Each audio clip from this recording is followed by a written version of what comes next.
Bonjour à tous. Donc, quelques commentaires et explications sur les exercices que vous avez à rendre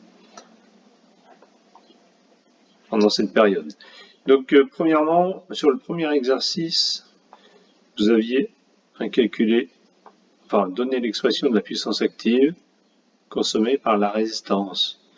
En fait, la résistance, ici, ce serait que la partie résistive d'une bobine que nous avons représentée ici. Donc, une bobine réelle, en fait, elle est constituée d'une partie résistive et d'une partie inductive, c'est-à-dire une partie qui va consommer de la puissance active et une partie qui va consommer de la puissance réactive. Donc, si vous voulez utiliser la puissance avec si vous donnez la formule avec P égale UI cosinus phi et Q égale UI sinus phi, c'est possible, sauf que ça ne nous permettra pas de calculer les valeurs numériques puisque vous n'avez ni le cosinus phi, ni le sinus phi, ni surtout la tension. On va voir ça après, mais bien souvent vous êtes trompé sur le calcul de la tension. Alors, autre solution pour calculer la puissance active, c'est de faire RI carré. En fait, justement, c'est ce qui va produire l'échauffement, cette partie résistive, RI carré. Et donc là, en faisant ça, vous trouviez une puissance active de 129,6, soit 130 watts. Pour la puissance active, vous faites XI au carré. Avec X, c'est ce qu'on appelle la réactance. Et cette réactance, elle se calcule avec L oméga. L, c'est l'inductance qu'on a donnée ici, à 200 millihenry. Et oméga, c'est ce qu'on appelle la pulsation angulaire. C'est 2pi fois F. Et on trouve 314 radians par seconde. Donc en faisant cette application numérique, L oméga fois I au carré, vous trouvez une puissance de 814 volts ampères réactive. En passant, on trouve une réactance de 62,8 ohms. On observe qu'une réactance, c'est exprimé en ohms, c'est du même ordre qu'une résistance.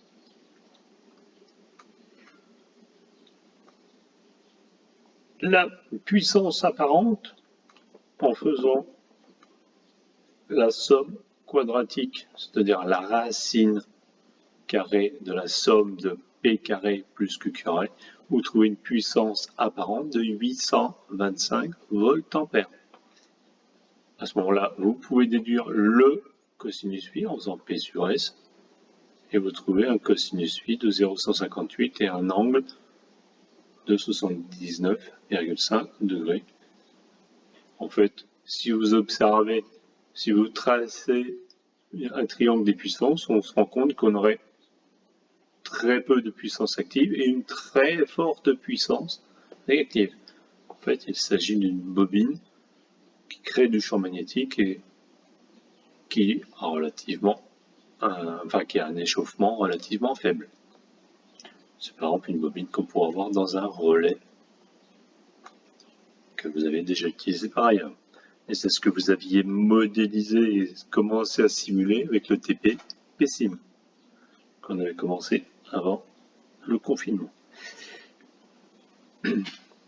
Dernière question que vous aviez à faire dans cet exercice, c'était calculer la tension. Là, il suffit de faire U égale S sur I. Et on trouve une tension de 229,2 volts. Et en fait, vous retrouvez à peu près ce qu'on aurait sur une tension de réseau de 230 volts. 229, 230 volts, c'est la tension du réseau. Alors, en général, vous avez comme erreur de faire U égale R fois I. Et c'est totalement faux, parce que pour calculer la tension U, vous ne pouvez pas faire le produit de cette résistance par le courant, parce que en fait, si vous faites ça, vous calculez la tension que vous avez aux bornes de la résistance, mais pas aux bornes de la bobine. si vous observez bien le schéma que je vous ai donné, la tension U, elle est bien en bande de l'ensemble. Donc, U égale RX, c'est faux. Je vous ai fait une autre représentation sur cette bobine. En fait, U n'est pas égal à R fois I, et U égale à Z fois I. Z, en fait, c'est ce qu'on appelle l'impédance. Et elle est en ohm. En fait, c'est la combinaison de la partie résistive et la partie réactive. En fait, Z est égal à racine de R au carré plus X au carré. C'est ce qu'on appelle l'impédance. En fait, la résistance, c'est ce que vous avez en... C'est ce qui va consommer et produire un échauffement dans un circuit. Et la réactance, c'est ce qui produit du champ magnétique. D'accord? Et entre les deux, vous avez phi. Si en fait, là je vous ai fait ce schéma-là, en fait ce qu'on avait bien vu, c'est qu'on pouvait tracer le triangle des puissances, P en abscisse, Q en ordonnée, et S qui rejoint les deux. Si vous divisez chaque élément de ce triangle des puissances par le courant I, vous allez vous retrouver avec la tension U. U aux bornes de l'ensemble, U aux bornes de R et U aux bornes de L. En fait, là, elle reviendra UR et UL ici. En fait, que vous avez trouvé tous 36 volts que vous avez fait en faisant 10 fois 3,6 ampères, 36 volts, c'est ce que vous avez aux bornes de la résistance seulement. C'est cette tension-là qui est égale à 36 volts. Et là, il y a 229, et là, il y a quasiment, sûrement 220 volts. On va faire le calcul exact, mais il y a 220, 36 et 229. Et si vous divisez encore chaque élément ici par le courant, eh bien en fait, on se retrouve avec le triangle des impédances. Enfin, la résistance, la réactance et l'impédance ici.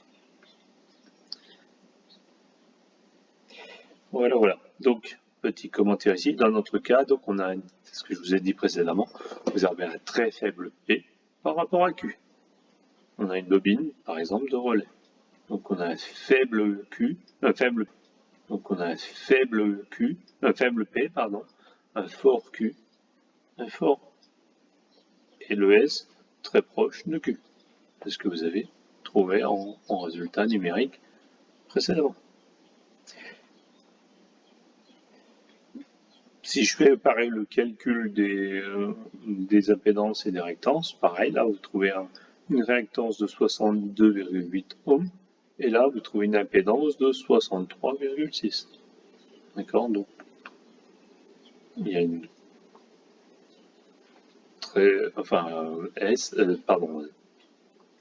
Z est très proche de X, et le R est relativement faible. Donc voilà pour ce premier exercice. Le second exercice, en général, vous l'avez correctement réalisé. Vous trouvez donc une puissance de 20 watts. Donc là, vous faisiez P sur S pour calculer le cosinus phi. Vous trouvez un cosinus phi de 0,58. Vous calculiez l'énergie consommée pendant le temps donné, vous trouviez 131,4 kWh, une énergie économisée. Si vous passiez maintenant une lampe, enfin si on avait en fait, ça c'est l'énergie consommée par une lampe de 20 watts. Et si on avait utilisé une lampe classique à incandescence de 100 watts qui produit le même flux lumineux, eh bien en fait il faudrait 80 watts de plus. Donc pendant le même temps, ça ferait une énergie de 525,6 kWh supplémentaires à 10 centimes. Grosso modo, le coût du kilowattheure estimé, vous trouvez une cinquantaine d'euros d'économiser par rapport en utilisant une lampe de 20 watts, basse consommation, par rapport à une lampe à incandescence. Alors, gros avantage au niveau de la consommation. Par contre, petit inconvénient, c'est que ces lampes basse consommation, en fait, elles ont un cosinus V. Ces lampes basse consommation, c'est des lampes, ce qu'on appelle des fluocompacts. C'est comme un tube fluorescent. C'est ce qu'on appelle des tubes néons, mais c'est pas des tubes néons, en fait, c'est un abus de langage de dire que c'est des tubes néons, c'est des tubes fluorescents. Là, les lampes à économie d'énergie, vous savez, ces spirales-là, bien, qui ont une forme en spirale, enfin une différente forme, c'est des lampes fluocompactes. Et bien, en fait, à l'intérieur, il y a une bobine pour créer. Ce sont en fait des lampes à décharge qui ont besoin d'une surtension pour s'amorcer. Et il y a une bobine à l'intérieur pour créer une surtension. Et c'est cette bobine qui crée du déphasage. Un inconvénient par rapport aux lampes à incandescence. Donc voilà pour ce deuxième exercice. Le troisième exercice. Donc, là, vous aviez une lampe, 10 lampes de 75 watts, donc on calculait la puissance active de 750 watts. C'était des lampes, justement, là on ne précisait pas, donc ce sont des lampes, on va supposer, à incandescence, donc un cosinus phi égal à 1, un angle de 0, et pas de puissance réactive. Donc pour calculer l'intensité, vous faites S sur U, et vous trouvez 3,26 ampères. Remarquez que moi, j'ai rappelé les formules utilisées, pas au début, là au moins. J'ai mis des indices IE, IR, IN, IT. C'est bien quand même de repérer ce qu'on calcule. Ça permet quand même de se retrouver un peu et d'expliquer aux gens qui vous lisent de ce que vous calculez. Donc, pour le radiateur, pareil, qu'une puissance active, pas de puissance réactive. Donc, la puissance apparente est égale à la puissance active, cosinus phi à 1, cosinus phi est à 0, et un courant de 8,15 ampères. Pour les moteurs, vous avez une puissance unitaire de 750 watts, il y en a 3, donc vous trouvez une puissance globale de 2250 watts. Alors, petite parenthèse que j'ouvre, sur les moteurs en général, on donne la puissance utile et pas la puissance absorbée. Là, j'avais simplifié le problème en donnant directement la puissance active, mais bien souvent, sur une plaque de moteur, les caractéristiques, c'est la puissance utile. Donc normalement, pour trouver la puissance active absorbée, il faudra diviser la puissance utile qu'on vous donnerait, ou que vous trouvez sur la plaque signalétique, par le rendement, pour ramener la puissance active consommée. Donc je ferme la parenthèse. Donc là, on a une puissance active de 2250 watts. On en déduit avec le cosinus phi 0,8. Vous en déduisez Q à 1687 bars et une puissance apparente de 2812 voltampères. Et un courant consommé par les trois moteurs de 12,2 ampères.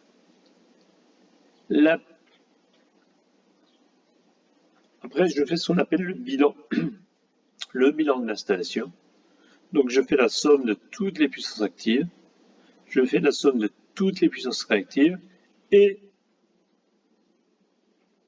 ces deux calculs précédents vont me permettre de calculer la puissance apparente totale en faisant P au carré, PT au carré, plus QT au carré, et j'en prends la racine.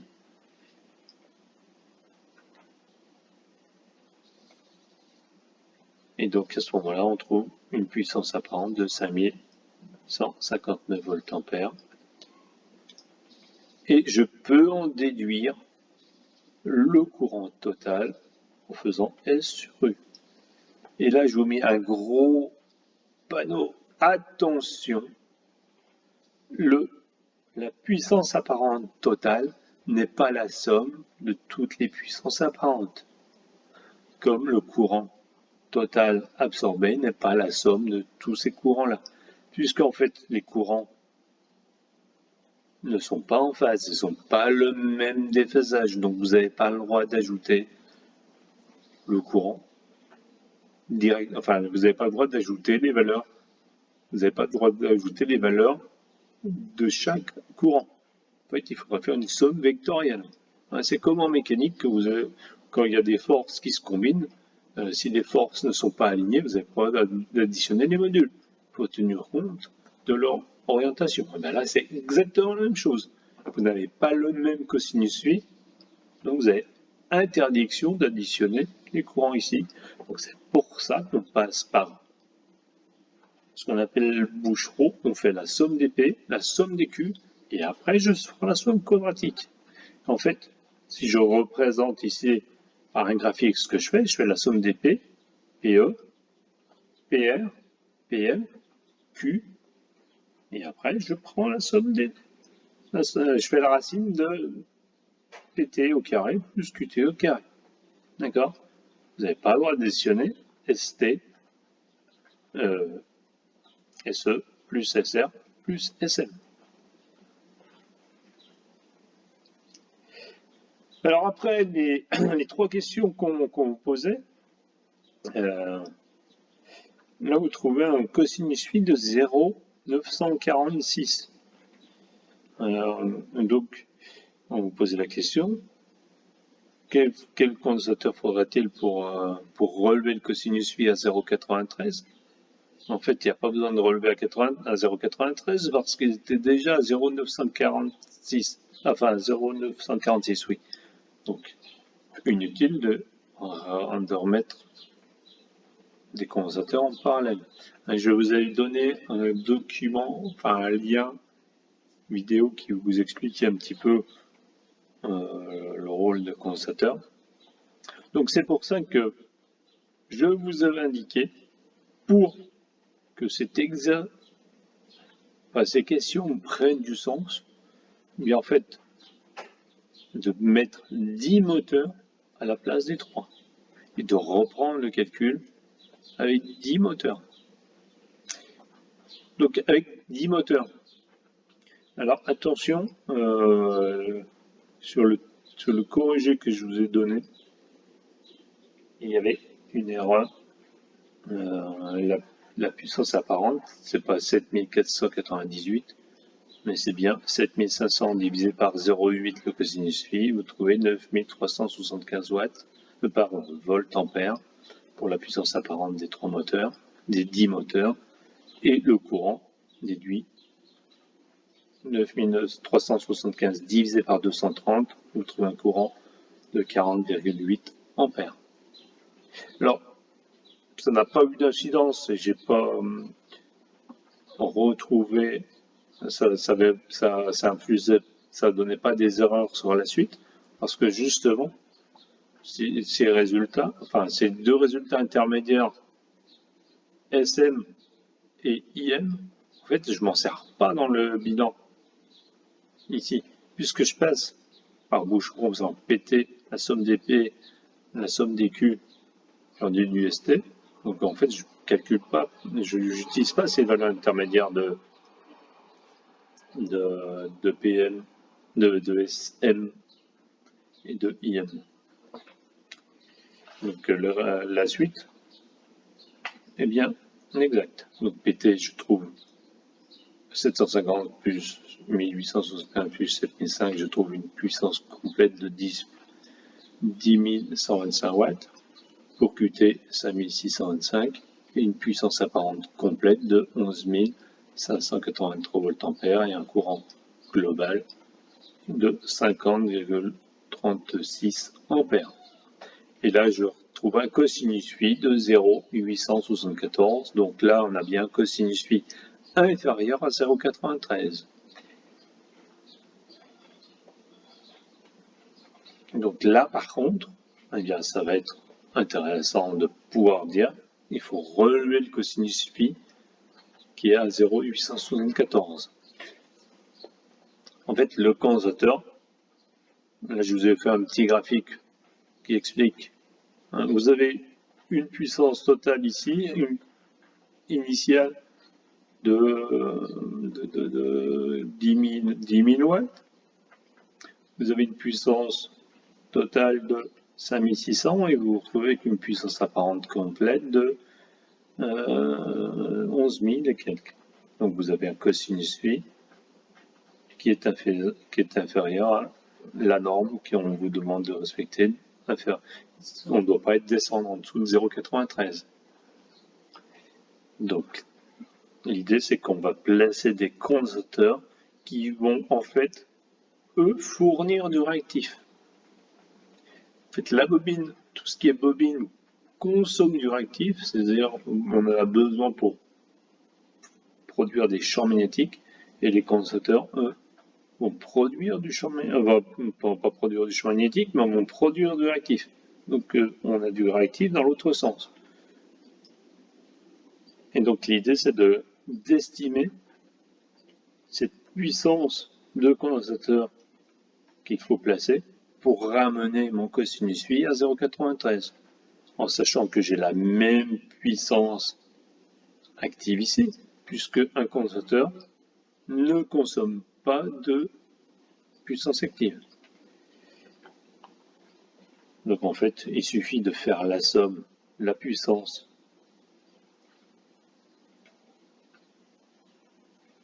totale réactive moins la puissance qu'il faudrait pour retrouver cette puissance réactive que je devrais avoir pour obtenir 0,93. Donc cette puissance réactive finale, en fait, c'est la puissance totale ici fois le tangente phi final. Tangente finale, en fait, c'est celui c'est la tangente qui va me permettre d'obtenir le 0,93. Enfin, c'est la tangente de l'angle qui correspond au cosinus phi de 0,93. Donc on trouve une tangente finale de 0,395. Donc si je fais PT fois tangente phi finale, je trouve une puissance finale de 4001 var. Donc là j'ai une puissance qu'il me faudrait de 4001 var.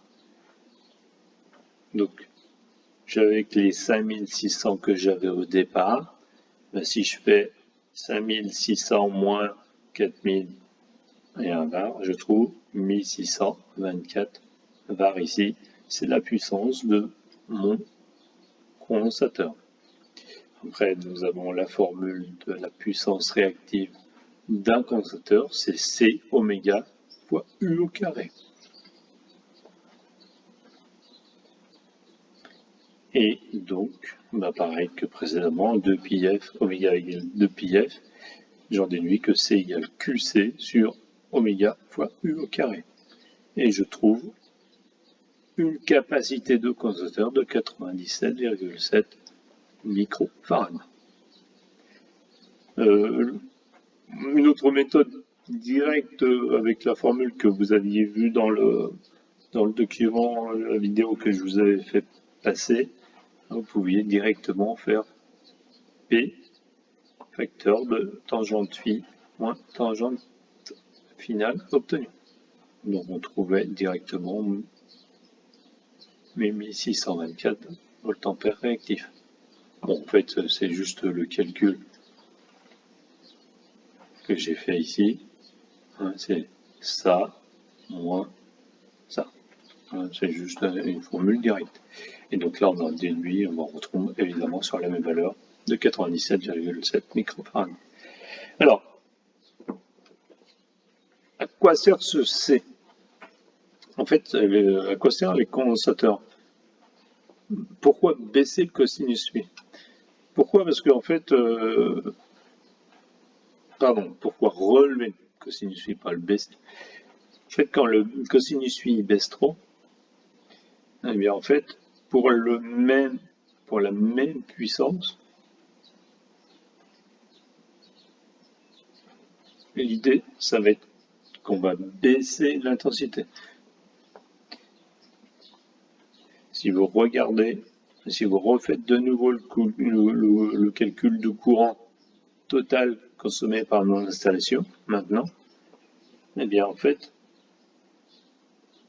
si vous faites S total divisé, donc c'est P total divisé par le nouveau cosinus phi à 0,93, et bien à ce moment-là, vous avez une puissance apparente totale de 10 887, donc inférieure aux 11 500 que nous avions précédemment.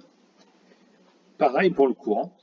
Vous voyez, là, je passe un courant de 47 ampères par rapport aux 50 précédents.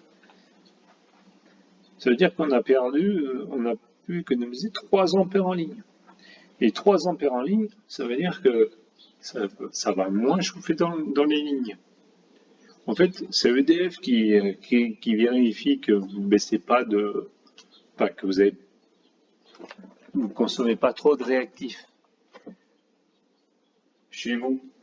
En fait, chez les particuliers, enfin le EDF, le fournisseur, ne contrôle pas le réactif que vous consommez parce que essentiellement vous consommez du résistif. Donc EDF, le fournisseur d'énergie, enfin le distributeur et les fournisseurs d'énergie ne contrôlent pas ça chez les particuliers. Mais par contre, chez les professionnels, là où vous pouvez avoir des fortes consommations de réactifs, en fait, c'est du moment que vous avez des moteurs qui consomment du réactif, ou alors, comme nous, au lycée, on a beaucoup d'éclairage justement avec des tubes fluorescents, et on consomme beaucoup de réactifs. Et c'est pour ça que on a été obligé à l'ouverture du lycée, enfin quelques années après l'ouverture du lycée, on a dû ajouter en tête de l'installation des condensateurs pour remonter le cosinus phi, parce qu'autrement on était pénalisé. En fait, le lycée c'est comme un industriel, on est comme un industriel et le fournisseur d'énergie contrôle notre cosinus phi. Et si on a un mauvais cosinus phi, on est pénalisé. Pourquoi? Parce que si EDF il facture que l'énergie active, eh bien en fait, s'il y a beaucoup de réactifs, en fait, ça fait augmenter le courant. Et donc ça veut dire que ça fait augmenter le courant, ça chauffe dans les lignes, et puis toute l'énergie, EDF, elle la produit, l'actif et le réactif. Et donc c'est normal qu'ils doivent contrôler que ce courant n'est pas trop important. Trop important, pardon. Donc voilà.